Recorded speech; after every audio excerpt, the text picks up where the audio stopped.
આજકાલના લોકો માટે પરિવાર કેટલો જરૂરી હોવો જોઈએ કે કોઈ પણ વસ્તુ છે પરવાનગી વગર નથી થવાની? આ ફિલ્મ શું કામ ફરીવાર રિલીઝ કરવી પડી છે? એના મૂળમાં છે સંસ્કૃતિ. ઝાડ ગમે તેટલું ઘેઘૂર ઘટાટોપ હોય, ખૂબ જ મજબૂત ને વિશાળ હોય, પણ એ તો જ ટકી શકે જો એના મૂળ ઊંડા હોય.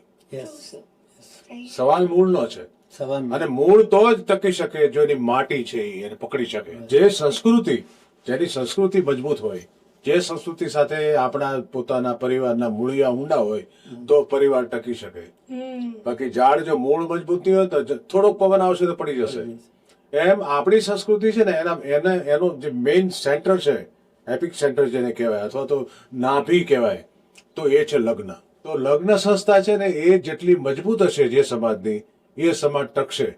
પરિવારના સંબંધો અને પ્રેમની વાત છે ને જે રતનની નામની, ખરેખર તો આપણા સંસ્કૃતિમાં જ છે. પ્રેમ એને જ કહેવાય, અથવા તો લગ્ન એને જ કહેવાય, પરિવાર એને જ કહેવાય કે જ્યાં સ્નેહ હોય, જ્યાં સમર્પણ હોય, જ્યાં શ્રદ્ધા હોય.